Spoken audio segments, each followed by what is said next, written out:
That's just I that's the part I prefer like about gold the to game. silver, you know, for my medal.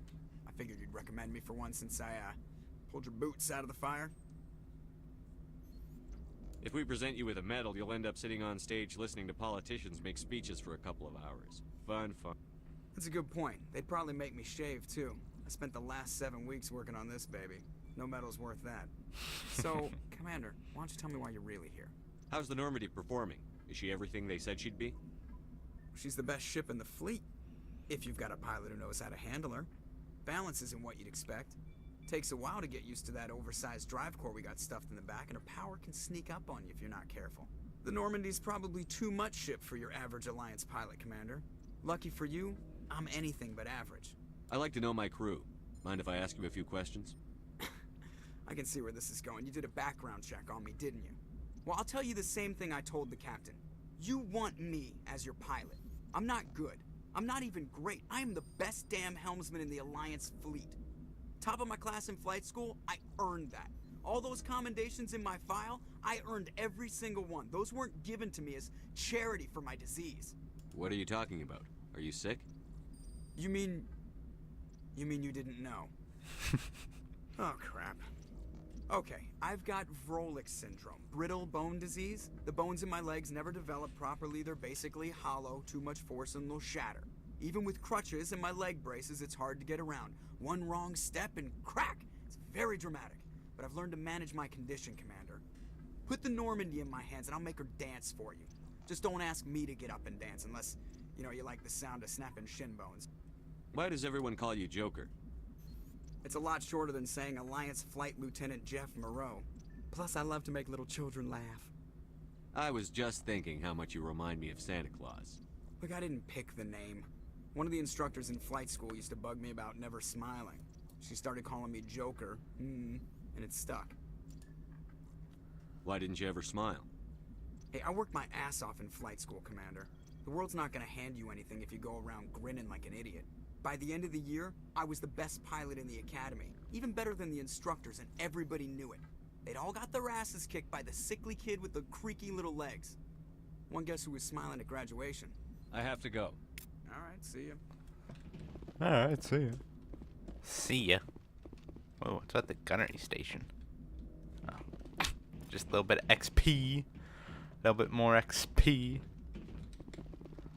Alrighty. Who are we gonna go and talk to next? Just getting XP everywhere. And I don't like talking to Presley. He's just annoying. If there was one person who was like a traitor on the ship, it'd be that guy.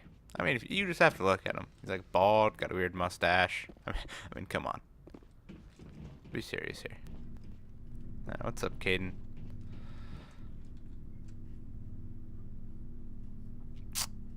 The Death Star. Anything you need, Commander? Just trying to get a sense of where the crew's at. Thoughts? Is this an official evaluation, Commander? Or off the record? All right. Let's label it officially off the record. Got something on your mind? Straight up, there's something wrong with all of this. This Saren is looking for records on some kind of galactic extinction, but we can't get backup from the Council? Sorry, Commander. There's writing on the wall here, but someone isn't reading it. We've got our orders. Belly aching won't change them. I hear you. It just seems like a group that's been around as long as the Council should see this coming. Sorry if I got too informal. Protocol wasn't a big focus back in Bot. Tell me about it. Biotic acclimation and temperance didn't last past the airlock. To the kids they hauled in, it was brain camp. Sorry, hauled in is unkind. We were encouraged to commit to an evaluation of our abilities so an understanding of biotics could be compiled. There are worse results of accidental exposure to element zero in the womb. Beats the brain tumors some kids grew up with. Is there some question about how you were exposed? My mother was downwind of a transport crash. It was before there were human biotics, a little after the discovery of the Martian ruins. It only gets iffy around 63 when Kinetics was running out of first-gen subjects. Until then, they'd relied on accidentals. Bunch of guys in suits show up at your door after school, and next thing you know, you're out on Jump Zero. Jump Zero is a long way from home. What was it like? The Grand Gateway to Humanity looks a lot better in the vids. But that's my own baggage, Commander. No bearing on this. Alenko, there's no regulation that says you can't be friends with your commander. I appreciate that, Commander. I just don't want you to think that I'm a whiner. Besides, I've got my past squared away. Sounds good. Who's set up in here? I think these are my quarters, actually. Are they? All dingy. I don't even have my own bathroom. Sleeper pod. XP. Wait, there's only like 8 of them? Do we take like shifts on who gets to sleep? Plus, there'd be more than that, whatever. Let's get our Medagel. Yes, Talk Commander? to Is there something you need? How well do you know the lieutenant? I'd never worked with him before this mission, but he has an impressive service record, over a dozen special commendations. Tends to keep to himself, though. Maybe because of the headaches. It's not easy being an L2. What does that have to do with it? Well, most biotics now use the L3 implants. Lieutenant Alenko was wired with the old L2 configuration. Sometimes there are complications. What kind of complications? Severe mental disabilities, insanity, crippling physical pain. There's a long list of horrific side effects. Caden's lucky. He just gets migraines. How did you end up serving on an Alliance ship? I enlisted right out of med school. Earth always seemed boring to me. Too safe, too secure. I figured the colonies were teeming with exotic adventure. I wanted to travel the stars, tending the wounds of tough soldiers with piercing eyes and sensitive souls. Turns out military life isn't quite as romantic as I'd imagined. But humanity needs the Alliance if we want to keep expanding through the Traverse, and the Alliance always needs good doctors. So I stayed on to do my part. Ever think you made the wrong choice? Sometimes I think about opening a private practice back on Earth. Or maybe taking a position at one of the new med centers out in the colonies. But there's something special about working on soldiers. If I left the Alliance now, I'd feel like I was abandoning them. I should go. Goodbye, Commander. Goodbye. Time to go talk to the boys. Rex and Garrus. This always reminds me of like a fireplace, right? Like the orange glow. It's like, it looks like a fireplace.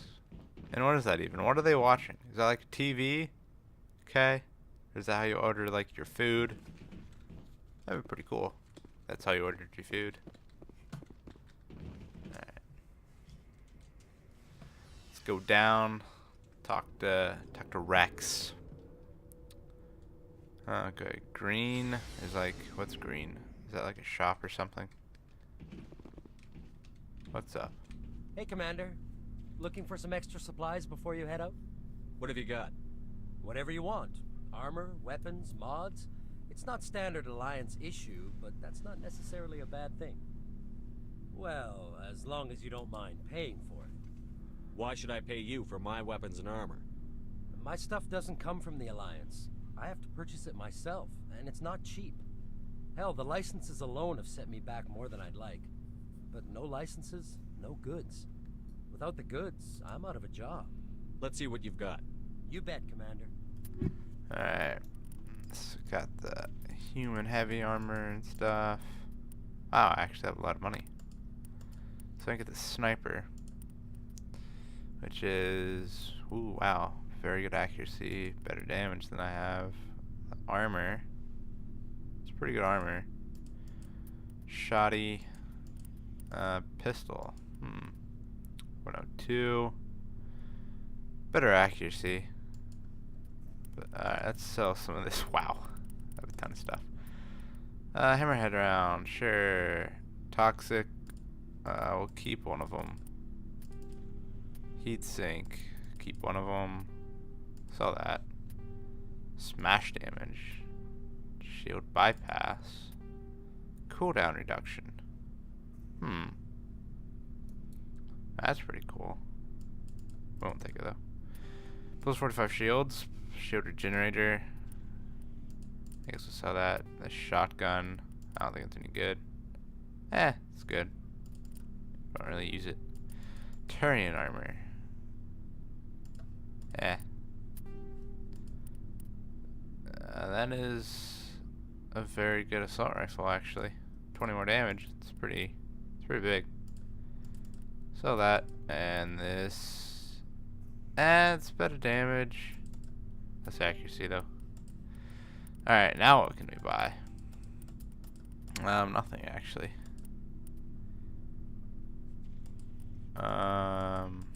Actually, we buy this. What is this?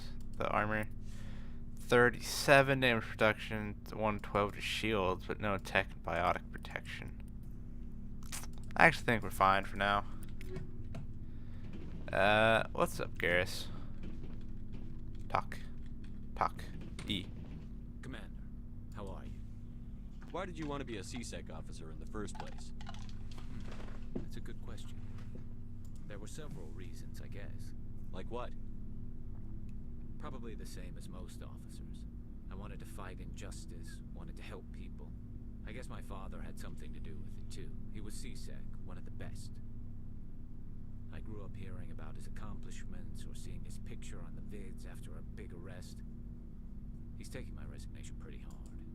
That's tough, but you'd think he'd be impressed you're going after Saren. My father's a CSEC man to the bone. Do things right or don't do them at all, he says. He thinks I'm being too rash, too impatient. He's worried I'll become just like Saren. He actually talked me out of becoming a Spectre when I was younger, for the same reasons. You were asked to be a Spectre?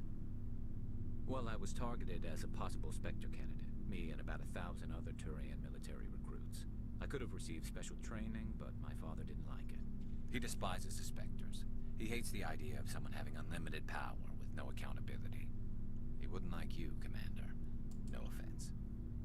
Not all Spectres are like Saren, you know. Of course not. But Saren's not going to play by our rules, CSEC's rules. If you want to nail Saren, you need to send someone who isn't restricted by policies and procedures. You're a quick learner, Garrus. We'll beat him at his own game. It's the only way to stop someone like him. I'm right behind you, Commander. Good. We need more men like Garrus. So, we've got Saren on the run. It won't be long now. Saren's good, but I'm better.